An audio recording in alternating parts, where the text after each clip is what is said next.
बिस्मिल्लाहिर्रहमानिर्रहीम। अस्सलाम वालेकुम एवरीवन, कैसे हैं आप सब? उम्मीद करती हूँ आप सब खैरियत से होंगे। मैं हूँ homeopathic medicine consultant doctor Salma वजाहर।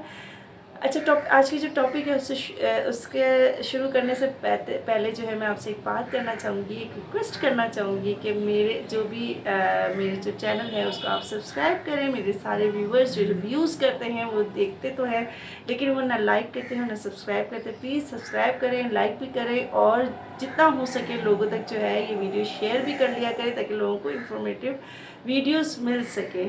और दूसरा ये कि बेल आइकन बटन ज़रूर प्रेस कीजिएगा ताकि आपको जो मेरी न्यू वीडियोस की जो नोटिफिकेशंस है वो मिलती रहे। अच्छा, आज का जो टॉपिक है हमारा वो बहुत ही कॉमन टॉपिक है, यानी कि बहुत लोगों के साथ ये प्रॉब्लम रहती है और अक्सरियत लोगों को ये प्रॉब्लम रहती है कि बार बार यूरिन की हाजत होती है, यूरिन आता है, यानी कि एक्सेसिव यूरिनेशन होती है, बहुत ज़्यादा पेशाब का आना। अच्छा, इसके बहुत सारे वजूहात किसी भी वजह से हो सकती है कि कभी ऐसा होता है कि आपको दिन के टाइम बहुत पेशाब आ रहा होता है और कभी ऐसा होता है कि रात के टाइम पे कुछ लोगों को पेशाब की ज़्यादती बहुत ज़्यादा हो जाती है कि रात को सोते में उठ उठ के जो है यूरिन पास करने बार बार वॉशरूम के चक्कर लग रहे होते हैं। इसकी वजूहात बहुत सारी हो सकती है। पैथोलॉजिकल कंडीशन भी हो सकती है, नॉर्मल कंडीशन भी हो सकती है, चेंज ऑफ वेदर की कंडीशन भी हो सकती है। अच्छा, बहुत ज़्यादा लोग जो पानी पीते हैं, जिनको पानी की बार बार पीने की आदत होती है, बहुत ज़्यादा पानी जब पिया जाता है तो ये कि उससे भी जो है बार बार पेशाब जो है आता है और लोग फ़ौरन जो है ना वॉशरूम की तरफ भागते हैं। रात के टाइम भी ये होता है कि रात को सोने से पहले लोगों की ये मैंने आदत देखी है कि बहुत ज़्यादा जो है ना पानी इनटेक करते हैं, बहुत ज़्यादा पानी पीते हैं। इतना कर लेते हैं 2-3 बॉटल्स पानी पी लेते हैं, जबकि रात के टाइम पे पानी पीने से ज़रा अवॉइड किया करें। दिन भर आप जितना पानी पिएंगे आपके लिए बेहतर है, उतना ही आपके लिए बेहतरी होगी कि आप दिन भर अपना वर्क कर रहे होते हैं। रात के टाइम जो है आपका वर्क ज़रा ज़ाहिर बात है आपका सिस्टम जो है वो डाउन होने लगता है, तो इसलिए जो है ना उस वक्त आपको ना इतना पानी पी सकते हैं, लेकिन सिप के तौर पे पिए, या थोड़ा सा एक गिलास पी लिया या आधा गिलास पी लिया, लेकिन ये कि 2-3 बॉटल, यानी कि पूरा दिन पानी नहीं पीना और रात में पानी पीना। इसकी वजह से जो भी है रात में जो है आपको बहुत ज़्यादा पेशाब की हाजत होने लगती है। अच्छा, इसकी दूसरी वजूहात ये भी हो सकती है कि आप जो है कुछ लोग ये होते हैं कि कॉफ़ी का इंटेक बहुत ज़्यादा होता है, कॉफ़ी, चाय, सॉफ्ट ड्रिंक्स जो लेते हैं उन्हें भी बहुत ज़्यादा उनके जो इंटेक होता है उसकी वजह से भी जो है बार बार यूरिन आते हैं, उससे जो है नमकियात जिस्म में बहुत ज़्यादा हो जाते हैं। अब उस नमकियात को जो है ख़ारिज करने के लिए किडनी अपना वर्क करती है। जब किडनी अपना वर्क करती है ज़ाहिर बात है उसकी सफाई के लिए जो है वो यूरिन बार बार पास होने लगता है और इसकी भी बहुत ज़्यादा हाजत होती है। थर्ड जो प्रॉब्लम होती है वो ब्लैडर इन्फ्लेमेशन की होती है, यानी कि ब्लैडर इन्फेक्शन जो हो जाता है बैक्टीरिया की वजह से, किसी भी बैक्टीरिया की वजह से जो है वो इन्फेक्शन हो जाता है। उस बैक्टीरिया को ख़त्म करने के लिए भी जो है बैक्टीरिया को बाहर पास आउट करने के लिए भी किडनी अपना ज़ाहिर बात है वर्क करेगी, तो फिर बार बार यूरिनेशन होगी, आपको बार बार पेशाब आएगा और आप जो है प्रॉब्लम आपको होगी। इसके अलावा जो ये ब्लैडर इन्फ्लामेशन से और भी बहुत सारी प्रॉब्लम्स, पेन होता है आपको लोअर एब्डोमिनल साइड पे पेन होता है, लोअर बैक साइड पे जो है आपको पेन होता है, यानी कि बैक बोन जो होती है आपकी वो पेन करती है, बैक एक होता है इसकी वजह से। तो एक तरह से यूटीआई का भी इशू आपके साथ हो जाता है, तो ये भी होता है किसी जगह पे यूटीआई में यूरिन, यानी कि हम जो है पानी क्या कहते हैं, पानी ज़्यादा पिए। यूटीआई जब होता है तो पानी पीने का कहा जाता है। ये रीनल स्टोन होता है, तो रीनल स्टोन में भी जो है ना उसको पास आउट करने के लिए आपको जो है रीनल यानी किडनी स्टोन्स जो होते हैं उसको निकालने के लिए आपको जो है पानी क्या कहते हैं कि पानी ज़्यादा से ज़्यादा पिए, उससे भी यानी कि यूरिन ज़्यादा ज़्यादती हो जाती है यूरिन की। अच्छा, इसके अलावा जो है जो सबसे आजकल जो है कॉमन फैक्ट हो गया है कि डायबिटिक के जो पेशेंट होते हैं ऑब्वियसली कि उनके जो है बॉडी में शुगर लेवल ज़्यादा हो जाता है, तो शुगर लेवल को जो है वो जब शुगर लेवल ज़्यादा होती है तो उससे भी जो यूरिन जो है आपका बार बार पास होता है। तो डायबिटिक पेशेंट का आपने ज़्यादा सुना होगा, ज़्यादातर जो 50-60 ईयर्स के एज के जो बूढ़े लोग होते हैं उनको ज़्यादा ये प्रॉब्लम होती है कि यूरिन बार बार पास होता है। तो ये एक कॉमन फैक्ट है।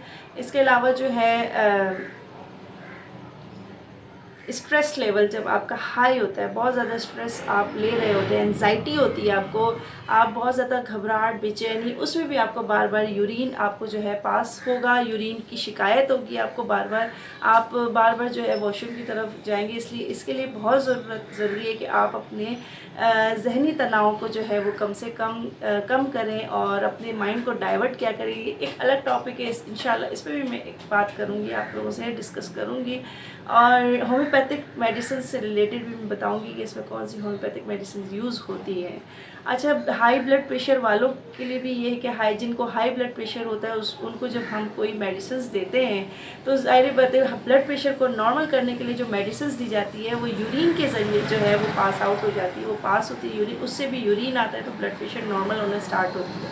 तो ये भी एक वजह होती है कि ब्लड प्रेशर वाले मरीज़ जो अपने मेडिसिन ले रहे होते हैं उनको भी यूरिन की बार बार हाजत होती है। और यानी कि ज़ाहिर तो पेशेंट परेशान हो जाता है, कह रहे हैं कि क्यों हो रहा है। इस तरह मुख्तलिफ़ अद्वियात होते हैं रात, यानी कि कुछ जो नींद की दवाएं लेते हैं, सुकून की दवाएं लेते हैं, डिप्रेशन की मेडिसिन जो ले रहे होते हैं, या कोई भी पेन किलर्स हो गया या कुछ हो गया, तो उससे भी बार बार यूरिन आने के चांसेस होते हैं कि बहुत ज़्यादा जो है यूरिन आते रहता है और लोग जो है ना परेशान होते हैं। इसके अलावा मसाने की जो कमज़ोरी होती है, मसाने की कमज़ोरी की वजह भी वही है कि आपको इन्फ्लामेशन हो रही है, इन्फेक्शन हो रहा है ब्लैडर में, या प्रोस्टेट ग्लैंड्स अगर जिसके बड़े हुए होते हैं, वो ज़ाहिर बात है मेल में ये प्रॉब्लम होती है कि प्रोस्टेट ग्लैंड्स जो हैं वो बढ़ जाते हैं, जिसकी वजह से जो है या उनकी प्रोस्टेट ग्लैंड में कोई भी प्रॉब्लम है उसकी वजह से जो है यूरिन बार बार जो है वो उसका अखराज बढ़ जाता है और बार बार यूरिन आता है यानी कि पेशेंट को। इसके अलावा जो है चेंज ऑफ वेदर, अगर सर्दी जाए, ऑब्वियसली ज़ाहिर बात है सर्दी की वजह से भी यूरिन आता है, एक नॉर्मल सी बात है कि जब ज़ाहिर बात है वेदर चेंज होता है, बारिश का सीज़न शुरू हो गया, हल्की हल्की ठंड शुरू हो गई, सर्दी शुरू हो गई, तो उससे भी जो है यूरिन यूरिन में ज़्यादती हो जाती है और यूरिन आना स्टार्ट हो जाता है। और लेडीज़ में जो है, फीमेल में जब प्रेगनेंसी होती है तो प्रेगनेंसी में भी जो है यूरिन का अखराज जो बढ़ जाता है, वो इसलिए कि जो बेबी का जो प्रेशर होता है वो ज़ाहिर बात है उसका जो हेड होता है वो मसाने की तरफ होता है, तो वो ज़ाहिर जब वो प्रेशर पड़ता है तो यूरिन की बार बार हाजत होती है और यूरिन का अखराज बढ़ जाता है। प्रेगनेंसी में ये सारी चीज़ें हो सकती हैं। तो ये है कि और भी सारे वजूहात होते हैं यूरिन के बार बार आने की वजह से, तो यूरिन के बार बार जो आते हैं उसकी वजूहात बहुत सारी होती है।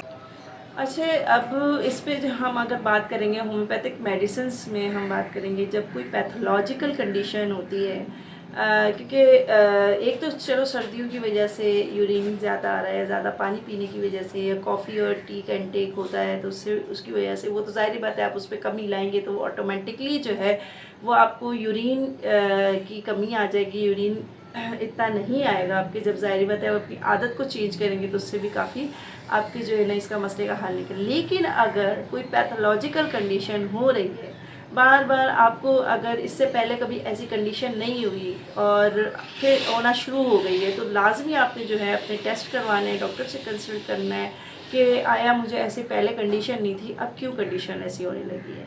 बाज़ लोगों को यूरिन बार बार आता है तो हाथ पाँव नमनेस हो जाती है, सुन्न हो जाती है, तो ये सारी चीज़ें भी आपने नोट करनी है कि कहीं आपको डायबिटिक के तरफ तो नहीं लेके जा रहा है, या फिर आपको कोई और प्रॉब्लम्स तो नहीं है, या तो कोई आपके किडनी का कोई इशू तो नहीं है, आपके प्रोस्टेट का कोई मसला तो नहीं है। तो ये सारी चीज़ें देखनी पड़ती हैं कि क्या है, या तो फिर वजाइनल इन्फेक्शन है, यूटीआई का इशू है, तो ये सारी चीज़ें आपने डॉक्टर से ज़रूर कंसल्ट करना है कि इससे पहले आपको ऐसी कोई कंडीशन नहीं थी, अब क्यों ऐसी कंडीशन होना स्टार्ट हो गई है। तो आप ये ज़रूर नोट डाउन करें कि मेरे इस प्रॉब्लम में क्यों इतनी चेंजिंग आ रही है। इसमें हम होम्योपैथिक मेडिसिन में अगर नॉर्मल से यानी कि ज़्यादा यूरिन का अखराज बहुत ज़्यादा हो रहा है, तो हम जो है जो मेडिसिन देते हैं वो सबसे बहुत अच्छा वर्क करती है कॉस्टिकम के नाम से, CAUSTICUM, कॉस्टिकम 30 है, वो बहुत अच्छा वर्क करती है इसमें। और ये सिर्फ मैं यूरिन की ज़्यादती की जो होती है उसके ऊपर बता रही हूँ कि बहुत ज़्यादा पेशाब आने लगे, बार बार पेशाब आए, तो कॉस्टिकम 30 आप दे सकते हैं। दिन में आप 3 दफ़ा ले लें 10 कतरे, सुबह दोपहर शाम आप लें, दिन में 10 कतरे लें। और 1 घूंट पानी में आप 10 कतरे डालें और उससे दिन में 3 दफ़ा पिएँ, वो उससे भी बहुत फ़र्क। अगर उससे भी आपको थोड़ा सा नहीं हो रहा मसले का हल, तो पेट्रोसिलिनम 30 भी आप ले सकते हैं। अगर पेट्रोसिलिनम 30 भी ले सकते हैं, तो ये कॉस्टिकम, पेट्रोसिलिनम 30, ये दोनों मेडिसिन बहुत अच्छा वर्क करती है। इसके अलावा मेडिसिन बहुत हैं जो हम अकॉर्डिंग टू सिम्टम्स देते हैं, अकॉर्डिंग टू कंडीशन पेशेंट की होती है वो देखते हैं। बाकी सारी हिस्ट्री लेते हैं, सिम्टम्स लेते हैं कि क्या हमने कौन सी मेडिसिन जो है पेशेंट को तजवीज़ करनी है, प्रिस्क्राइब करनी है। ये आपने खुद से सेल्फ नहीं मेडिकेशन नहीं करना है, वो आपने ज़रूर डॉक्टर से कंसल्ट करना है। और अगर कोई ऐसा इशू होता है तो बार बार आपको यानी कि यूरिन में जलन हो रही है, पेशाब ज़्यादा आ रहा है, उसमें जलन भी है, तकलीफ़ से आ रहा है, तो आप लाजमी जो है अपने KUB ज़रूर करवाएं, KUB करवाएं और अल्ट्रासाउंड करवाएं। दूसरा ये कि यूरिन DR करवाएं, यूरिन कल्चर करवाएं, तो उससे आपकी रिपोर्ट्स पता चलेगी कि क्या प्रॉब्लम है। ठीक है। और डायबिटिक का आप शुगर टेस्ट करवा सकते हैं, अपना ब्लड प्रेशर ज़रूर चेक करवाएं कि क्या प्रॉब्लम है जिसकी वजह से आपको ये कंडीशन आपकी चेंज होना स्टार्ट हुई है। होम्योपैथिक मेडिसिन तो मैंने आपको बता दी। अब मैं आपको देसी चीज़ बताऊंगी। तिल जो है, सफ़ेद तिल और काले तिल, जो ये पेशाब में बहुत अच्छा वर्क करते हैं। तिल के लड्डू भी मिलते हैं जो आप अच्छा, ये अक्सर जो है आपने बच्चों में देखा होगा, बच्चों को बहुत पेशाब आ रहा होता है, रात में जो है वो यूरिन पास कर लेते हैं सोते वक्त, वो भी एक बहुत बड़ा टॉपिक है, वो मैं आपको बाद में बताऊँगी। तो बच्चों को भी जो है आप जो है ना वो तिल के लड्डू दे सकते हैं, बच्चे आराम से खा लेते हैं, चलते फिरते वो टॉफ़ी समझ के ले लेते हैं। तो आप लोग भी जो है तिल का इस्तेमाल करें। 1 टीस्पून आप तिल ले सकते हैं, गर्म दूध के साथ ले सकते हैं, पानी के साथ ले सकते हैं। उससे भी, तिल से भी जो है आपके वो सफ़ेद तिल भी अच्छा वर्क करेगी, काले तिल भी बहुत अच्छा वर्क करेगी, और दोनों को अगर इक्वल क्वांटिटी में आप यूज़ करेंगे तो भी बहुत अच्छा वर्क करता है वो। तो लिहाजा इससे रिलेटेड आपको जो भी मुझसे क्वेरीज पूछनी होंगी, कोई भी क्वेश्चन होंगे, आप मुझे कमेंट बॉक्स में पूछ सकते हैं। और जैसा कि मैंने कहा है कि मेरे चैनल को ज़रूर सब्सक्राइब करें, लाइक करें, कमेंट्स करें और शेयर ज़रूर करें। जज़ाकल्लाह। और अल्लाह में आपको सेहत तंदुरुस्ती दे और अपने सेहत का ख़ास ख्याल रखें। अल्लाह हाफ़िज़।